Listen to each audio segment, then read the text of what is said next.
everyone. So today we will going to discuss about Bayani and Kabayanihan. I would like to talk about a topic that is close to the heart of every Filipino.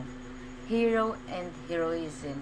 When we hear the word hero, we often imagine great men and women who fought bravely in wars, who gave their lives for the country, or who gave symbols of freedom and courage.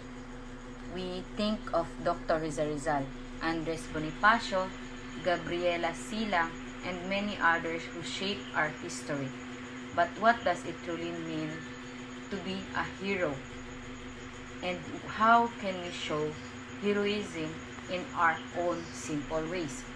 A hero is someone who does not live for himself alone.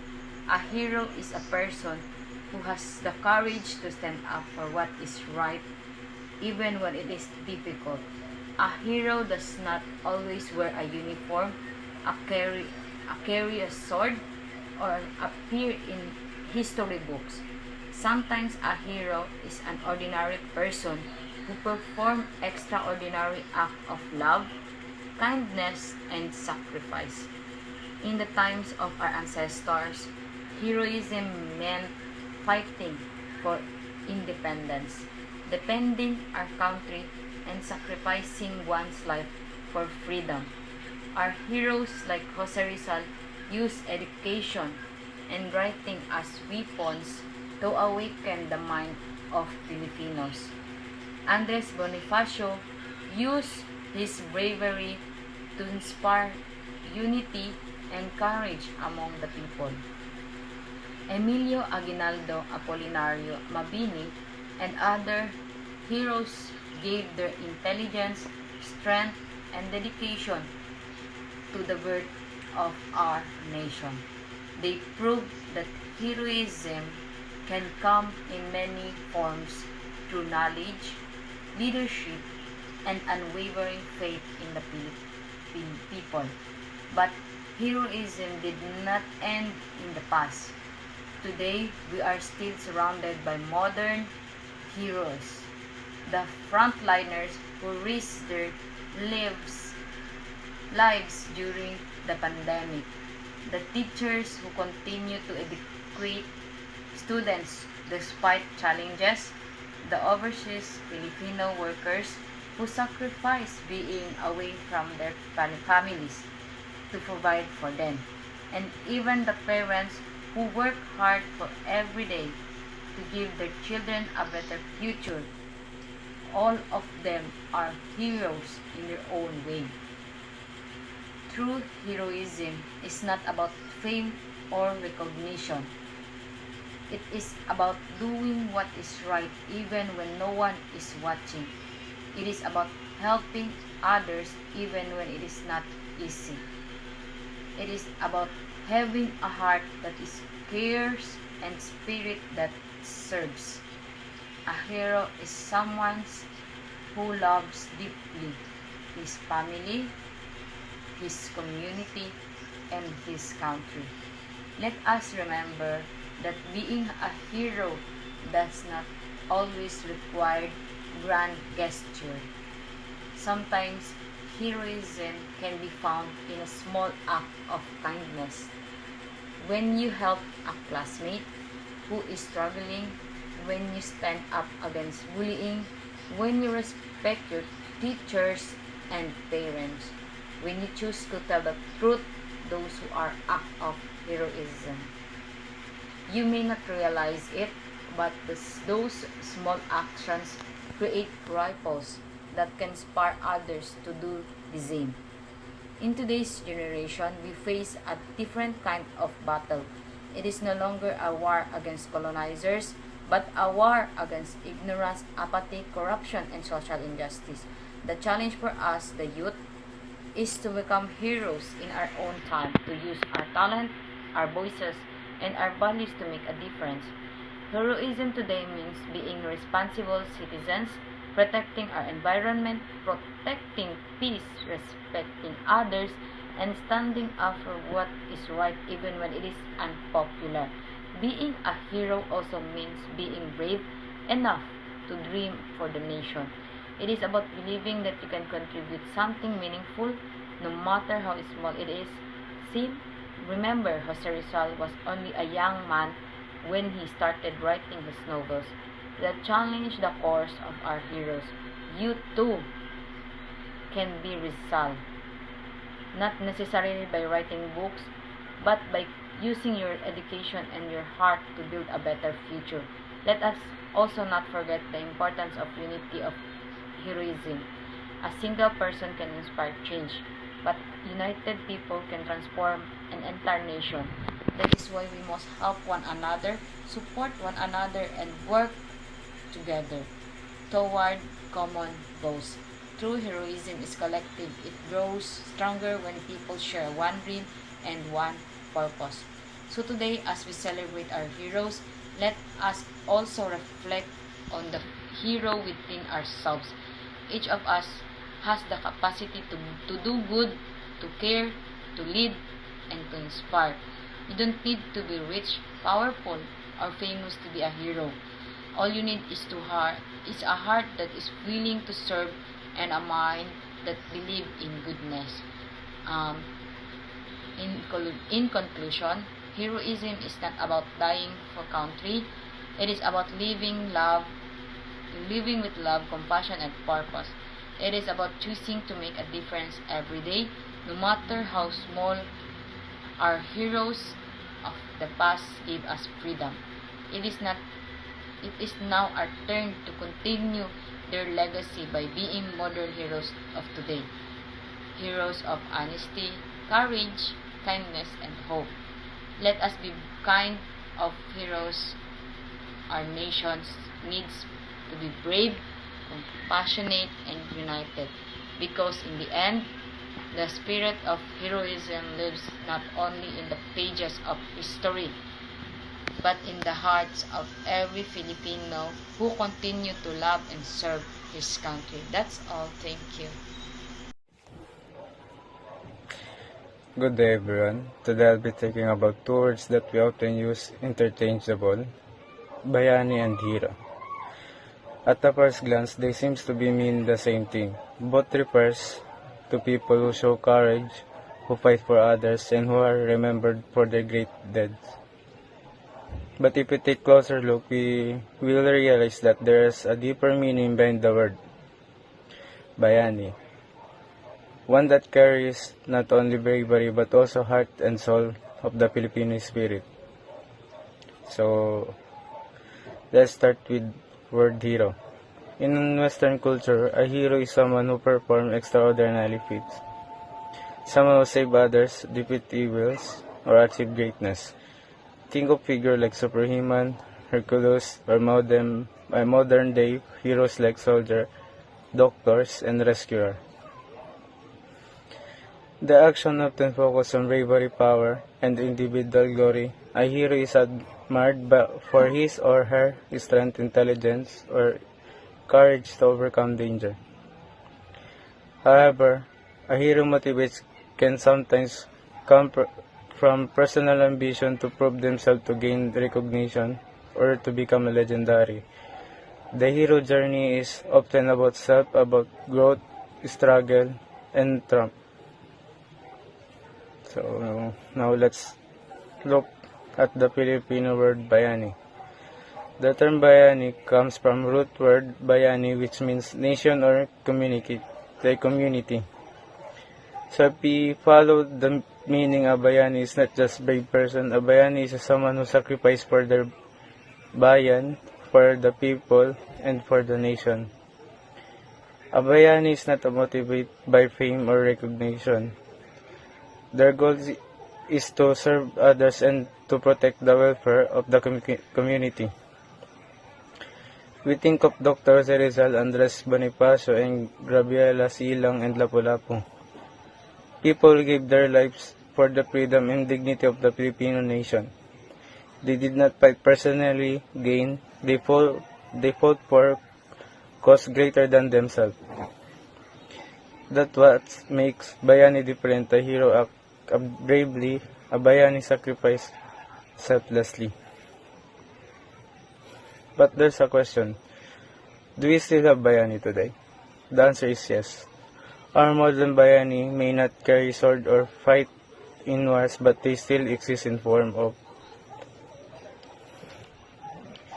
our frontliners, doctor, nurse, and health workers who risk their life during pandemic to save others. Our teacher who continue to guide shape young minds even with limited resources. Our overseas Filipino workers or OFWs who endure loneliness hardship abroad just to give their families better life. Our farmer, fishermen who wakes up early to work tirelessly to feed the nation. They're our modern Bayani. Their sacrifice may not make it to the headlines, but they carry the same spirit of love, duty, and courage that Rizal and Bonifacio once had. So the real question is, how can be Bayani in our own simple way? We can be Bayani when we choose honestly over corruption.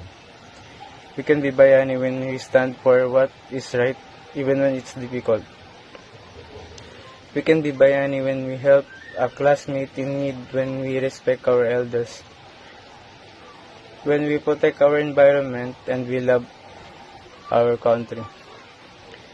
Being Bayani doesn't always mean dying for country. Sometimes it simply means living every day with love, integrity, and compassion for others.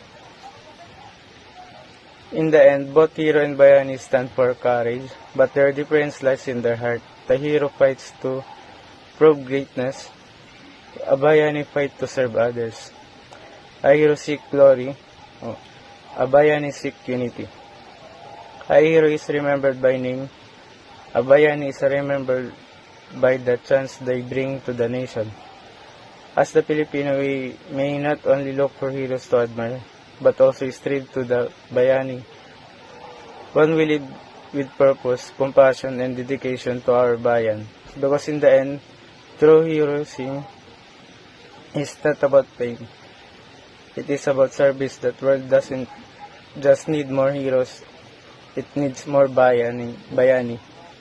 Thank you. Good day everyone, my name is Bukari Tarang from BSCPT 3C. Rizal Lives and Works. In today's lesson, we will talk about the very meaningful topic, Bayani and Kabayanihan, or in English, hero and heroism. The term Bayani in Filipino culture refers to someone who sacrifices for the sake of others, a person who puts the needs of the nation before personal interests. Meanwhile, Kabayanihan means the act of heroism itself, the courage, love, and devotion, and that drive a hero to fight for freedom through justice. Today, we will also connect these ideas to the life of our national hero, Dr. Jose Rizal, and how his sacrifice contribute to the rise of Philippine nationalism. Nationalism is a deep sentiment of devotion and loyalty to one's culture, history, and homeland. It is feeling that binds people together towards a common goal, the welfare and progress of their nation. In the Philippines, nationalism arose during the time of Spanish colonization.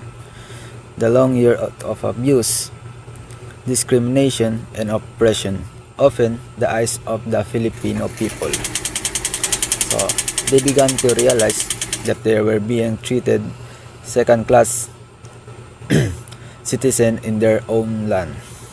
So this awakening of consciousness became to spark the ignite a series of events.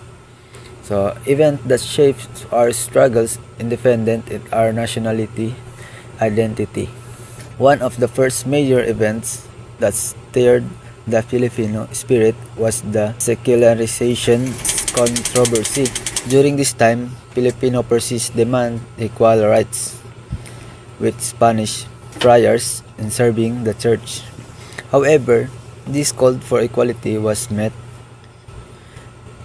with harsh punishment. Then came the Cavite Mutiny of 1872, a small uprising that was unfairly blamed of 3 Filipino friars Gomez, Burgos, and Zamora,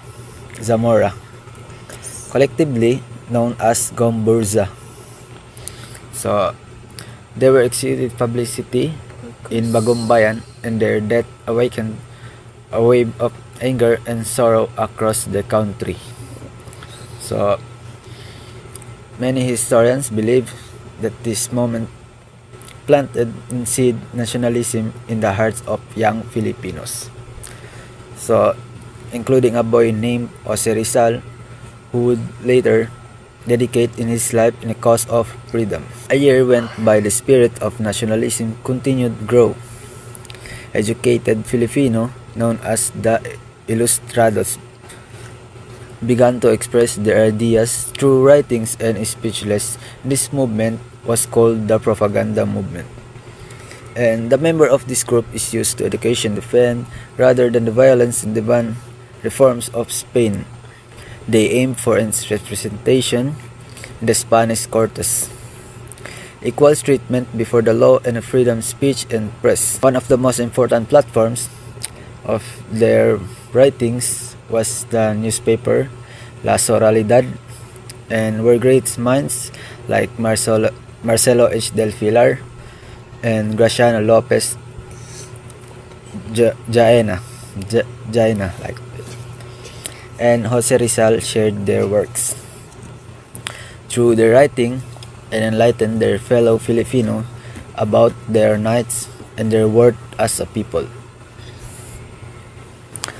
Jose Rizal, through novels No Le Metangere and El Polebistrismo, revealed the injustice and corruption under Spanish rule. His works inspired unity, critical thinking, and the desire for reform. But what made Rizal truly heroic was not just this intelligence.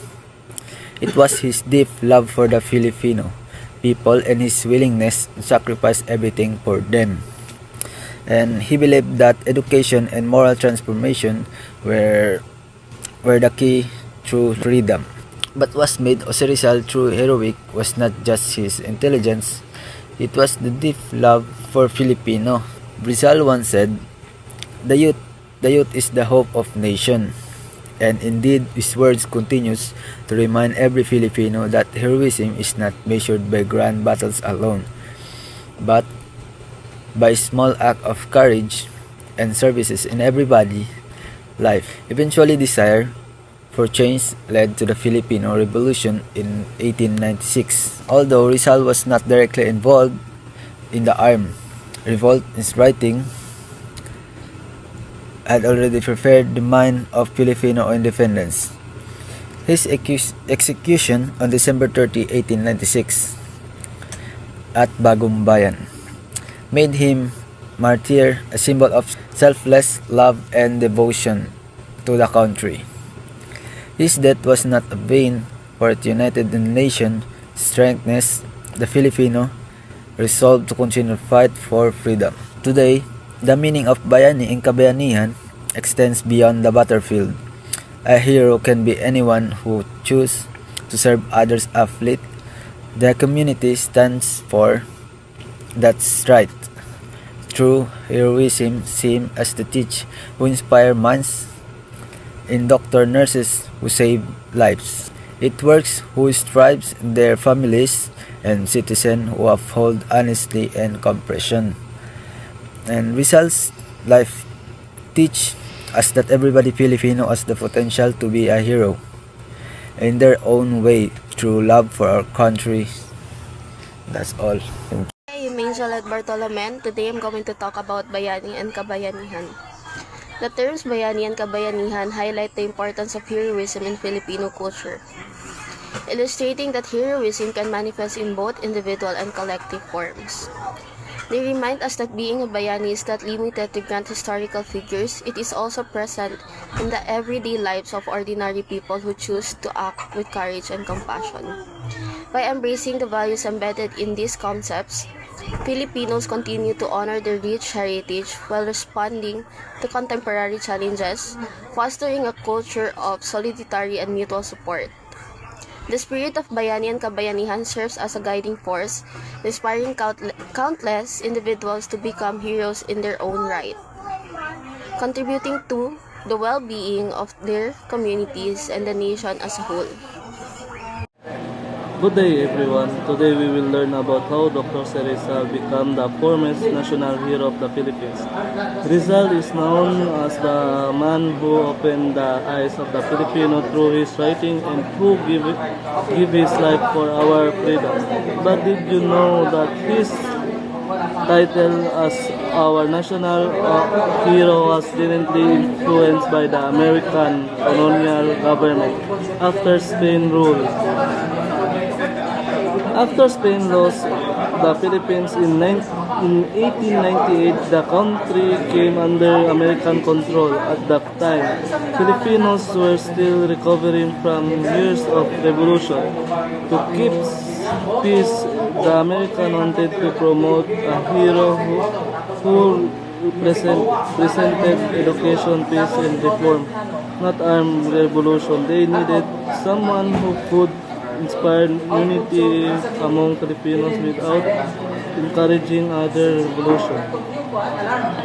In the early 90s, Government General William Howard Taft and the Philippine Commission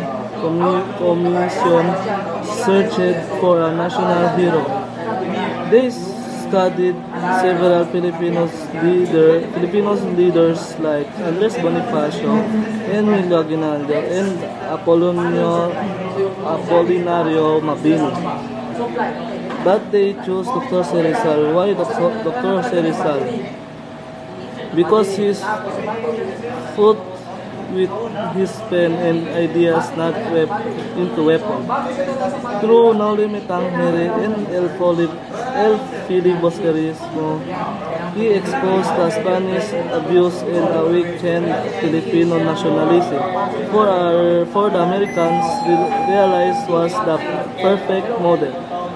Peaceful, intelligent, and reformed.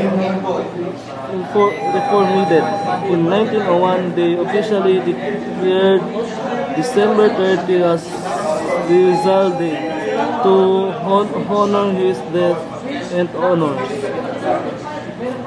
But long before the American Filipinos already admired Rizal. When he was executed in 1896, his death inspired the Filipinos Revolution. The Katipunan led by Andres Bonifacio used Rizal's name as a password in the secret meeting, proof of their deep respect to them. Rizal symbols knowledge, bravery, and love of community. So while the American officially promoted him as the national hero of the Filipino people, themselves had already recognized him in their hearts. Why Rizal was chosen? Rizal stood out among other heroes because of his brilliance. He was a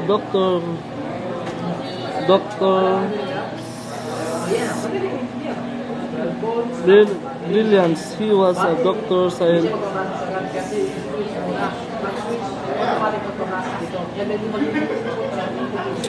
He was a doctor, scientist, writer, and reformer. Peaceful promotion. He believed that education and moral reform were the key to return freedom. Influence. His writing united Filipino and gave birth to the idea of nationalhood. Martyrdom. His execution inspired the revolution and provided his deep love for Philippines. His life showed that being a hero doesn't always mean fighting with weapons. It can mean fighting with true integrity. So who who made Rizal our foremost Bayani officially? It was the American colonial government led by William Howard Taft, who recognized him as the national hero. But in truth, it was the Filipino people who give that title meaning through their love, respect, and admiration for his life and ideals. This all become our Bayani not by power but by inspiration. He taught us that education, peace, and sacrifice are the foundation of true hero. As he once said, they would is the hope of our nation, and through his legacy, Rizal continues to remind us that every Filipino can be a hero by loving our country and serving it with courage, wisdom, and heart.